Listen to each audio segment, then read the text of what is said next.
Hi, and welcome to Some Guy's Closet. Today I'm here with the vintage 1977 Blip, the digital game. It was made by Tomy, and this will be a how-to repair video. I see quite a few of these on eBay where the LED bulb isn't working, and that seems to be the predominant problem, as most of this game is just mechanical.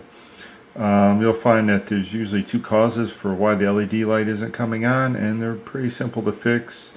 So this is kind of focused on the novice to intermediate repair person, not going to require a lot of technical knowledge.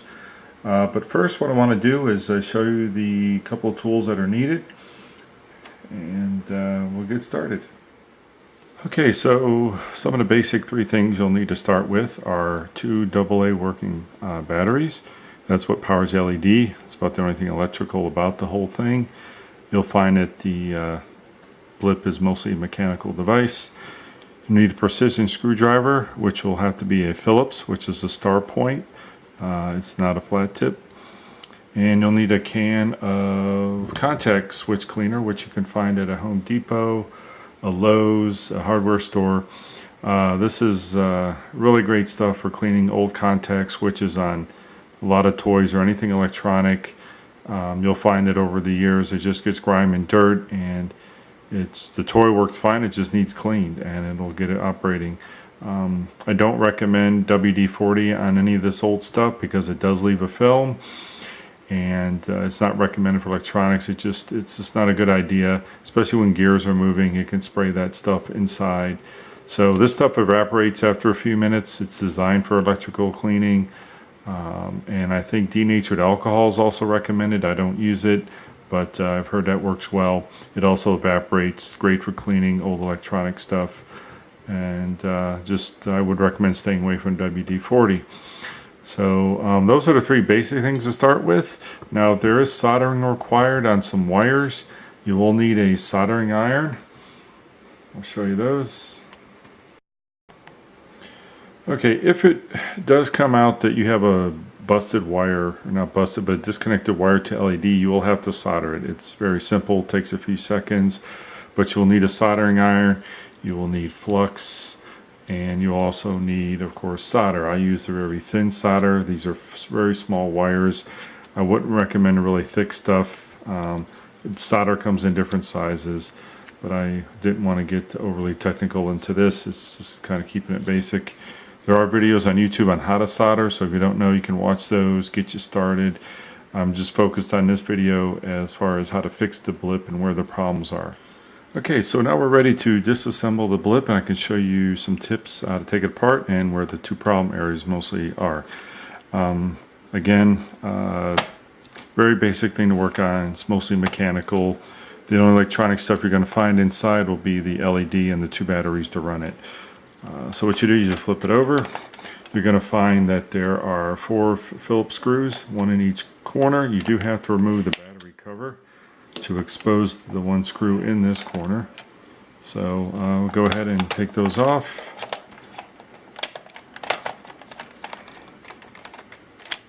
I'm going to pause the video and come back once I have it disassembled. Okay, I have the 4 screws out. Again, they're very tiny little screws, Phillips size, so that's why you'll need a precision screwdriver. Large Phillips isn't going to work. What I like to do before I flip this over, I like to put the batteries in if the compartment isn't dirty. If it is dirty, you'll have to clean it. That could be one area that could be causing the problem. But I like to have the batteries in. You don't have to put the cover on it, but you can.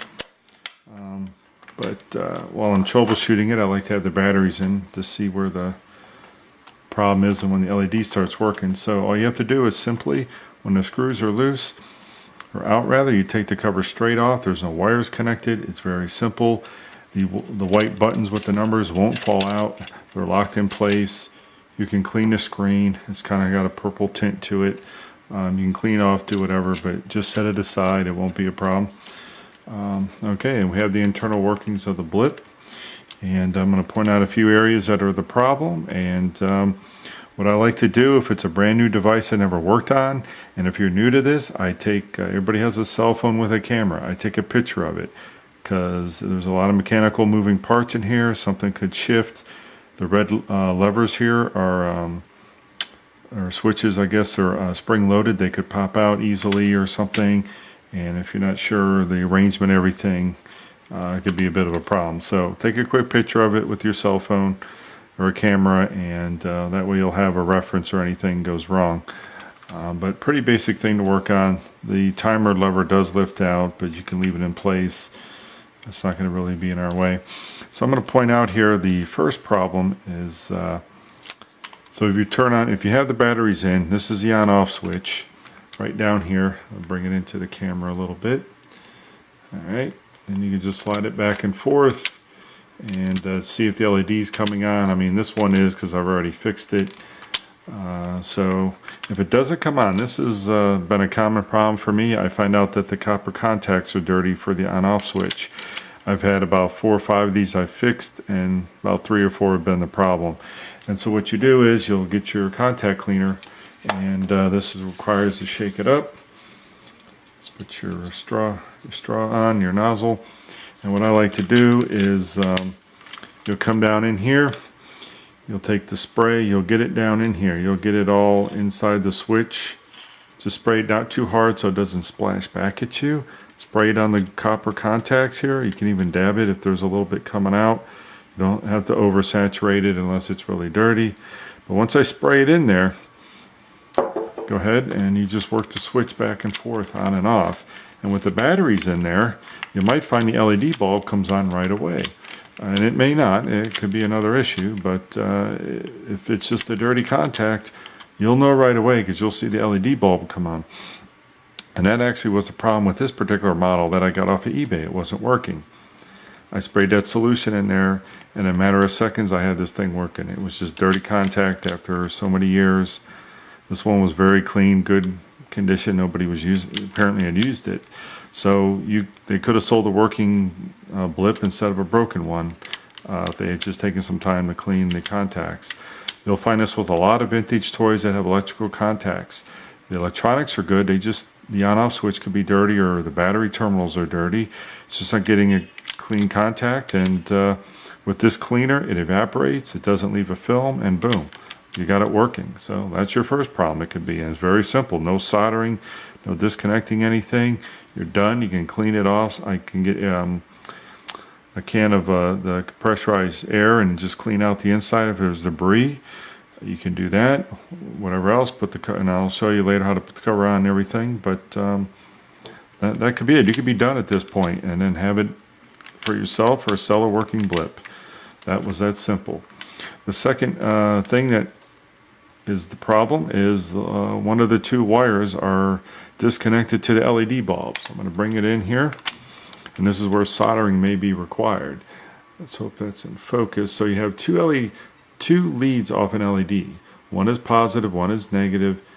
The longer lead is usually the positive one. It may not look that obvious when it's installed, but your main concern, you don't have to be worried about that. Your main concern is, are these hair thin wires connected to the LED bulb? Are they broken off? Is there a loose solder joint? Because there's a copper and a black wire that run down into the battery terminals here, and you need to make sure there's no break in the wire. Is it connected to the battery terminal? Is it connected to the on-off switch? You're just looking for a break. Now I have a magnifying glass. These are very thin, very hard to see sometimes. Use the magnifying glass, see if there's a break. I had one where it didn't look like there was a break, but I retouched it with a solder and added a little bit of solder, and it worked. It was just hard to tell whether it was connected or not. So it could be that. If you clean the on-off switch, it still doesn't come on, all the wires look connected, try touching the leads with the solder, add a little bit more solder. It might just need remelted, because solder does crack over time sometimes, and if it's loose, it just needs remelted. So I'm really not going to go into on how to solder. It wasn't the intent of this video. It was to help point you out to where 2 problems are, because these are pretty simple to fix. And I thought, there's a lot of them on eBay that aren't working, and if some people take 5-10 minutes, they can have a working one to sell. So again, that's pretty much it. Again, these are very thin wires. I don't want to see if we can do this without keeping it in focus, or keeping in focus. but there's a wire here and a wire there. You just have to check here that there's contact being made to the bulb. And I've had one or two I had to fix that way, and it was a matter of touching it with solder and adding a little bit more. And so you see the LED bulb comes on. I don't recommend running the game with the cover off, so I'm going to put it back together. You know, I like to test it with the cover on because, again, these switches are spring loaded. Things could fly out, you know, out of place, so you could damage something. So I don't recommend that. I only have the batteries in to get a quick response on whether or not I fixed the problem. So let's do that. You take the if you clean the inside out and it looks good to you. One other quick thing: you have a lot of Phillips screws throughout the inside here, maybe 6 or 7. I like to make sure they're tightened. They just get loose over time. You don't have to over tighten them, just make sure they're snug. You know, things just get loose after 30-40 years. So you take the cover, make sure everything's back in place. Just as you got to watch the 1 and 2 player switch. Make sure things are where they belong. These are spring loaded, so make sure they're not out of place. Okay, that's in place. So just want to make sure I didn't move anything. Take the cover, again, go straight back right on top. Very simple. Should feel it fall into place. Very basic. Hold it together so it doesn't come apart. You hold it snug together. Again, you have to remove the battery cover to put the screws in. So I'm going to pause it, put the screws in, and we'll go on with it. Okay, I have the game all back together now. So what I like to do is give it a test for anywhere from 10 to 20 minutes. Turn it on. I have the timer wound up a little and set to 1 player. And just see what you can do here.